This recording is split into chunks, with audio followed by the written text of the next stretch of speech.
The amateur, the hopeful gambler, comes to Wall Street with his mind consumed by a single intoxicating and ultimately ruinous question. How much money can I make? He is a hunter of gains, a dreamer of fortunes, and he is, by this very mindset, destined for the slaughterhouse. The professional speculator, the man who has survived the unforgiving crucible of the market long enough to learn its great and immutable laws, begins from the polar opposite. His first, his last, and his most obsessive thought is not on the potential reward, but on the ever-present and ever-threatening reality of risk. His primary question is always, how much money can I afford to lose? This is the great fundamental dividing line that separates the man who is built to endure from the man who is destined to be wiped out. The amateur is an optimist, a creature of hope.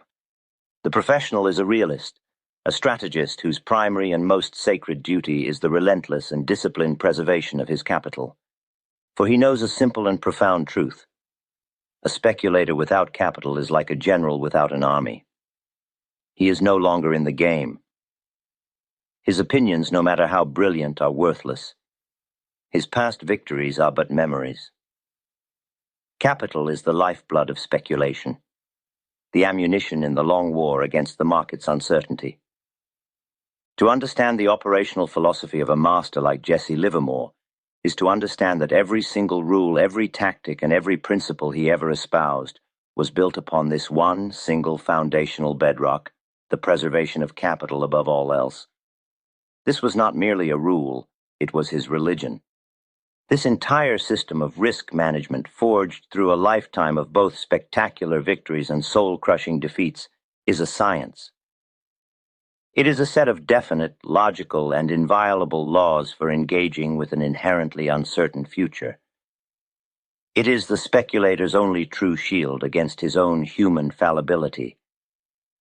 The principles that form this shield were documented with unparalleled clarity and insight by Edwin Lefebvre in the definitive chronicle of a master speculator's mind. A link to his essential work, Reminiscences of a Stock Operator, now with a unique, detailed chapter-by-chapter analysis from Max Davidson, is left in the description below this video. This new analysis is specially designed to make the timeless wisdom of the book powerfully relevant to the modern reader. With that, let us begin the clinical dissection of the 12 great principles of risk management that form the core of the Livermore method. First, preserve capital above all else. This is the prime directive, the great law from which all other laws are derived. It is the alpha and the omega of the speculator's creed. The first goal is not to grow rich, but to survive. The first victory is not a great profit, but the simple act of being able to come back and play the game the next day. The speculator's capital is his inventory, just as a storekeeper has shelves of goods. He would not allow a thief to walk in and steal his inventory. Why then would he allow the market, through his own carelessness or emotionalism, to steal his precious capital? The man who does not make capital preservation his highest priority is not a speculator. He is a gambler, a thrill-seeker on a short and certain path to financial oblivion. He treats the market like a casino going for broke on a single hopeful bet. The professional treats speculation as a serious business, and the first rule of any business is to stay in business. This means protecting one's working capital with the ferocity of a mother protecting her young. Every decision, every trade, every thought must first pass through this one simple filter. Does this action increase or decrease the risk to my primary capital base? If the risk is too great, if the conditions are unclear, if the odds are not heavily in his favor, the professional simply does nothing. He understands that the market will always be there tomorrow, teeming with new opportunities. His job is to ensure that he is still there to take advantage of them. This requires a defensive mindset, a profound respect for the market's power to inflict ruin. The amateur is always on the offense, always trying to score. The professional spends 90% of his time on defense, on studying the field, on managing his risk, so that when he finally does choose to go on the offense, his attack is decisive, powerful, and made from a position of unshakable strength. Capital preservation is not a timid strategy. It is the ultimate expression of speculative courage. It is the courage to be patient, the courage to do nothing, and the courage to admit when one is wrong. It is the foundation of a long and prosperous career. Second, cut losses quickly. This is the primary practical application of the prime directive. If the first rule is to preserve capital, then the first action must be the swift and merciless cutting of a loss. A loss is a cancer upon a speculator's account, and the only sane response to a cancer is to cut it out before it can spread. The tape is the final arbiter of truth. A loss is not an opinion. It is a fact. It is the market's own clear, cold, and impersonal verdict that the speculator's initial judgment was wrong. The professional speculator does not argue with the verdict of the tape. He obeys it instantly and without question. The amateur, by contrast, is an expert at arguing with the tape. When a trade goes against him, he does not see it as a signal to exit, but as an invitation to hope. He tells himself it is a temporary reaction, a shakeout of the weak hands. He is a man whispering comforting lies to himself as his house burns down around him. A small loss, when taken quickly, is a minor and insignificant event. It is a normal business expense, a small insurance premium paid to the market for the privilege of testing a speculative idea. It is a flesh wound that heals overnight. But a small loss, when it is not cut, is allowed to fester. It grows, day by day, into a large, debilitating, and ultimately catastrophic loss. It becomes a heavy chain, shackling the speculator to his past mistake and clouding his judgment for all future decisions. The speculator must learn to take a small loss with a sense of professional pride. It is not an admission of failure as a man, it is a demonstration of his success as a disciplined operator. It is the proof that he is following his rules. The human ego is the great enemy of the stop-loss. The ego hates to be wrong. The act of selling for a loss is a concrete admission of error, a painful blow to one's pride. The amateur would rather risk a great deal of his money than a small bruise to his ego. The professional has learned through painful experience that his ego is a luxury he cannot afford. He has subordinated his pride to the simple, profitable mathematics of risk management. He knows that his job is not to be right all the time, but to make a great deal of money when he is right. And this is only possible if he loses very little when he is wrong. Third, never average down a losing position. This is the speculator's mortal sin. It is the most perverse, the most illogical, and the most destructive of all trading mistakes.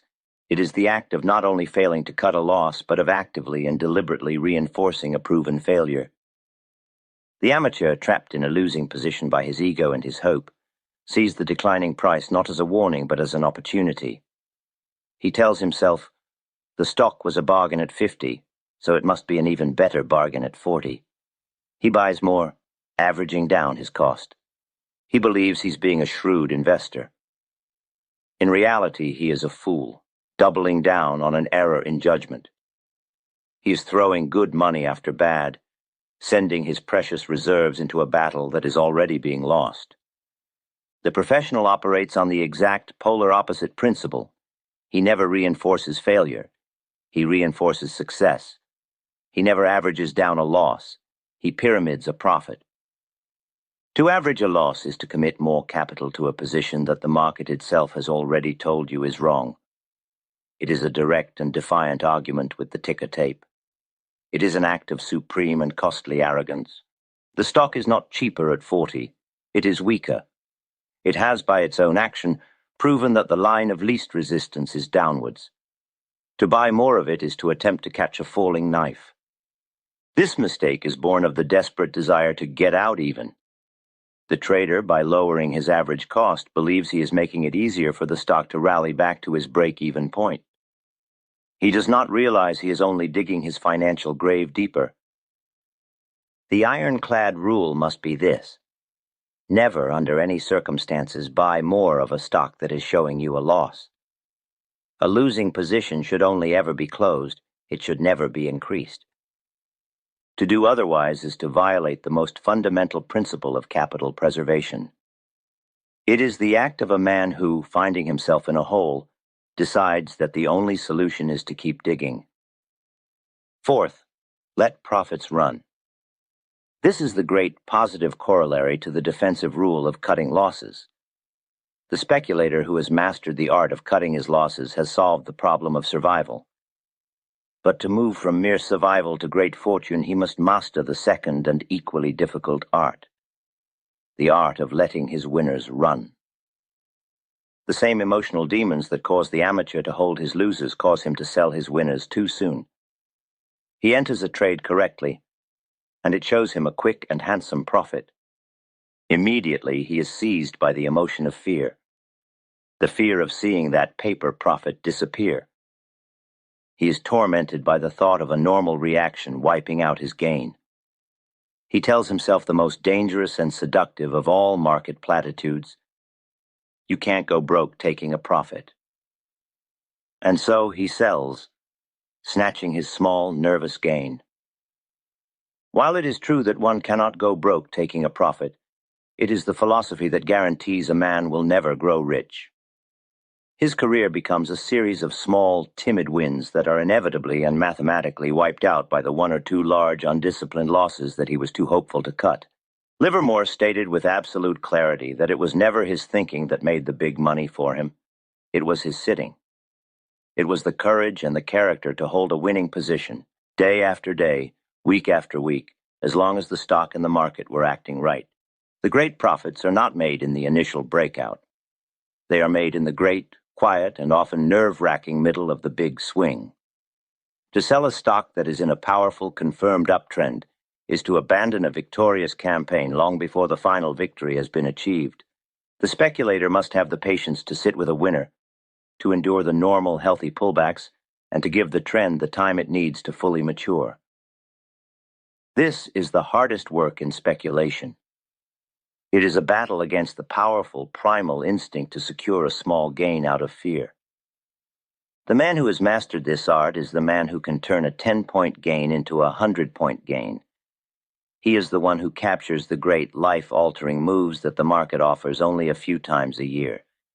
He is a farmer who has the patience to let his crop grow to its full and magnificent harvest. Fifth, never overtrade. This is a rule against the gambler's itch for constant action. The amateur feels that to be out of the market is to be missing an opportunity.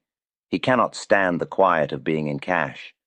He feels a compulsive need to always have a position on, to always be in the game. This is a fatal psychological flaw, and it leads to the destructive habit of overtrading. He begins to trade on the minor, meaningless fluctuations of the market.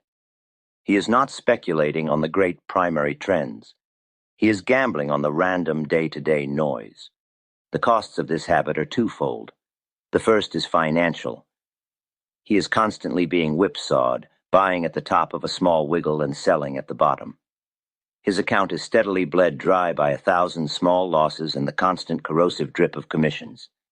The second cost is mental. The man who is always in the market is a man whose mind is never clear. He is in a constant state of emotional turmoil, his judgment clouded by the stress and the anxiety of his last losing trade. He loses his perspective. Livermore knew that the most profitable position in the market is often no position at all. There are long periods when the market has no clear, definite trend. To trade during these times of confusion is to be a fool. The professional speculator conserves not only his financial capital, but also his precious mental and emotional capital. He knows that his judgment is his greatest asset, and he refuses to squander it on low-probability, marginal trades. He has the discipline to wait patiently for the perfect setup, for the moment when all the factors align and the market itself gives a clear and unmistakable signal. He knows that such moments are rare. He is paid not for his action, but for his correct judgment. And a massive part of that correct judgment is knowing when to do nothing at all. To avoid overtrading is to avoid the market's most common and costly traps. Sixth, risk only a small fraction of capital per trade. This is the final mathematical bedrock of the entire risk management system. It is the rule that ties all the others together. It is the science of position sizing. The amateur, when he feels a surge of conviction about a particular trade, is often tempted to bet the farm. He will risk a large and reckless portion of his total capital, 10, 20, even 50% on a single idea. He is acting like a man who is playing Russian roulette with his own career. Even if his judgment is correct, 9 times out of 10, the one time he is wrong will be enough to wipe him out completely and permanently. The professional speculator, no matter how confident he is in a particular trade, will never, under any circumstances, risk a large fraction of his total capital on a single venture. His position sizing is a matter of cold, hard, and conservative arithmetic. The 10% stop-loss rule is the first layer of this, but the true formula goes deeper. The potential loss from that 10% stop-loss must, in itself, represent only a very small and almost insignificant fraction of the speculator's total capital base. A sound rule is to never risk more than 1 or 2% of one's total fortune on a single speculative idea. This is the mathematical guarantee of survival. A speculator who follows this rule can be wrong 10 times in a row and still only have lost 10 or 20% of his capital. He is still in the game. He is still a factor. The amateur who was wrong just once on his big, reckless bet is out of the business forever. This rule is the source of true speculative courage. A man who knows that the maximum possible loss from any single trade is a small and manageable amount is a man who can trade without fear. His mind is free from the paralyzing anxiety that comes from having too much on the line. He can make clear, objective decisions based on the evidence of the tape, not on a desperate need to protect himself from a ruinous loss. It is in these moments of calculating risk and managing exposure that the true work of a speculator is done. The emotional desire to bet big is a powerful enemy. It is for this reason that a constant return to these first principles is essential. A return to this channel, to this video and others, especially after a series of painful losses has clouded one's judgment, serves as a vital recalibration of the professional mindset. The science of position sizing is the final and most important element of a sound defensive strategy. The man who masters it has made it mathematically impossible for the market to ever deliver a fatal blow. He has guaranteed his own survival, which is the first and most important victory in the great game. 7th, wait for clear market signals. The great game of speculation is not a game of action, but a game of reaction. The amateur, driven by his impatience and his greed, is always trying to make something happen. He seeks to impose his will upon the market. The professional knows this is a fool's errand. He waits, with the calm vigilance of a master, for the market itself to give the signal. A speculator is not paid to be a fortune teller. He is not paid to anticipate, to guess, or to hope what a stock will do. He is paid to correctly diagnose the present fact of the market's action and to act upon it with intelligence and dispatch. To act before the market has spoken is to be a gambler, betting on a blind turn of a card. The clear market signal, the one that justifies the risk of one's capital, is the breakout at a pivotal point. This is the moment when a stock, after a period of consolidation, decisively announces its intention to begin a new and powerful move. This is the moment when the line of least resistance becomes clear and unmistakable. This signal must have a definite character. It must be a move of authority, a breakout with power and force, and it must, without exception, be accompanied by a dramatic and significant increase in the volume of trading. This is the market's own confirmation that the move is genuine and is being sponsored by the smart money. To buy before this pivotal point is to act on hope. To buy after this pivotal point has been confirmed by the tape is to act on evidence. The entire science of speculation can be reduced to this simple distinction. The professional waits for the evidence. He may have to wait for days, for weeks, or even for months. It does not matter. He has the discipline to sit with his capital and his peace of mind intact until the one single high-probability moment presents itself. The market is not a continuous performance. It is a series of rare and valuable opportunities. The speculator's job is to be ready for them. To act without a clear signal from the tape is to be a sucker, providing your capital for the benefit of those who are patient enough to wait for the proper time. Eighth, cash is a position. The amateur speculator believes that to be in the market is to be a speculator, and to be out of the market is to be a failure. He feels a constant nervous itch to be invested, to have a position on. To be in cash to him feels like an admission of defeat, a missed opportunity. This is a profound and costly psychological error. The master speculator understands a truth that is invisible to the novice. The cash position is often the most strategic, the most powerful, and the most profitable position of all. To be in cash is not to be out of the game. It is to be a king in reserve, waiting for the decisive moment to enter the battle. The man who is in cash possesses an asset of incalculable value, a clear and objective mind. He is not emotionally entangled in any particular stock. He is not being whipsawed by the market's minor fluctuations. He is not suffering from the mental exhaustion that comes from a series of small, frustrating losses. He can sit and observe the market with the cool detachment of a scientist. He can see the great primary trends forming without the distorting lens of his own hopes and fears. His judgment is sound. His mind is at peace. The man who is always in the market, by contrast, loses his perspective. His judgment becomes clouded by his last trade. He is either overconfident from a small win or fearful from a small loss. He cannot see the forest for the trees. There are long periods in the market when the conditions are not clear, when the tape is telling a story of confusion and indecision. These are the treacherous sideways markets. The professional speculator knows that to trade in such a market is to engage in a low probability gamble. His response is simple. He does nothing. He sells his positions, converts his assets to cash, and he waits. He preserves his capital, and more importantly, he preserves his mental and emotional energy. He knows that his job during these times is to study the market, not to trade it. To be in cash is to be the master of your own destiny. You are not at the mercy of a sudden overnight news event. You are not a prisoner of your own positions. You are a free agent with your capital intact, ready to strike with overwhelming force when the one true and unmistakable opportunity finally presents itself. Ninth, never trust tips or other people's opinions. The speculator who would succeed must learn to stand alone. He must be a lone wolf, doing his own thinking, forming his own conclusions, and acting upon his own judgment.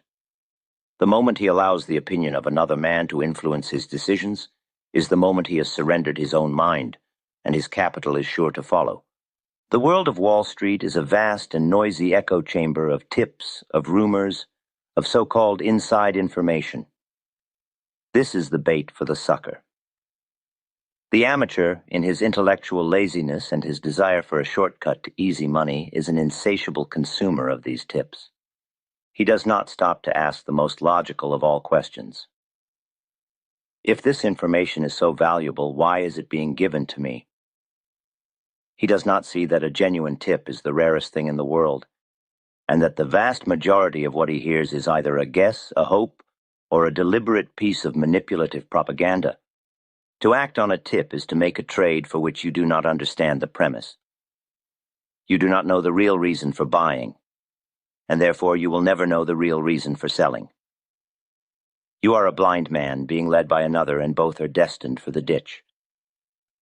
Livermore learned this lesson in the most brutal way possible, in the great cotton debacle where he lost a fortune by subordinating his own judgment to that of the expert Percy Thomas. He had seen the sell signal on the tape. His own proven method was screaming at him to get out, but he listened to the persuasive, hopeful words of another man. It was a mistake that cost him everything.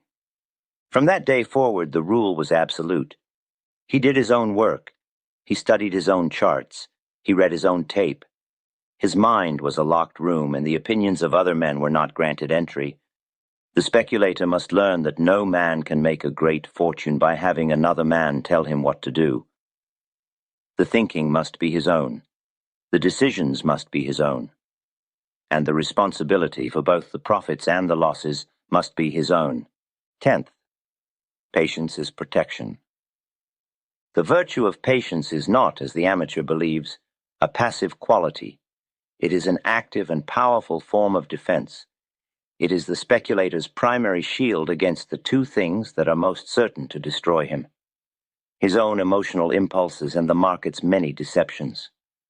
Patience is the discipline to wait, motionless, for the one true high-probability setup. It is the refusal to be lured into the market by the siren song of small, meaningless fluctuations.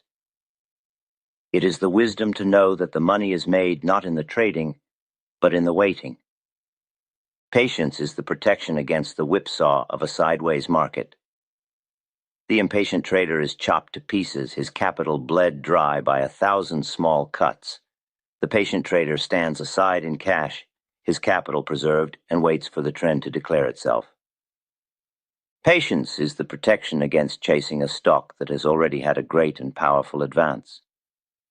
The impatient trader, driven by a fear of missing out, will rush in at the top, just as the smart money is beginning to sell.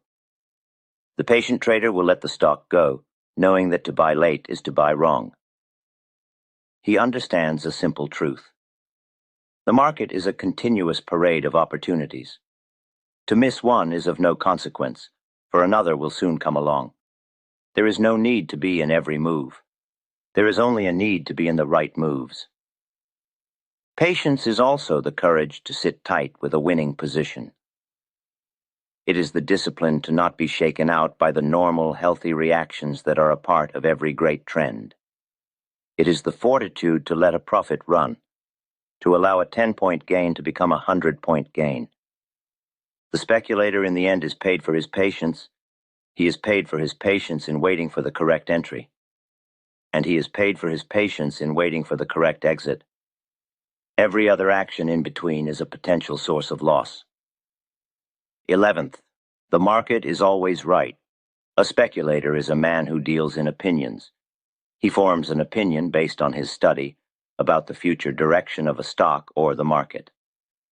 But he must never, for a single moment, forget this one supreme and humbling truth. His opinion is worthless until it is confirmed by the market itself. The ticker tape is the final arbiter. It is the Supreme Court. Its verdict is the only one that matters. The speculator who begins to believe that his own opinion is more important than the market's action is a speculator who is on the verge of a great and devastating ruin. This is the very essence of the ego trap. The amateur, when a trade goes against him, is often heard to say, "The market is wrong. This stock should be going up." This is a statement of profound and dangerous insanity. The market can never be wrong. It is the sum of all forces, all knowledge, and all opinions. It simply is. The speculator's opinion, on the other hand, can be, and very often is, wrong. The entire business of risk management is built upon this simple acknowledgement of one's own fallibility. The stop-loss is the practical mechanism for enforcing this principle. It is the pre-committed decision to accept the market's verdict without argument.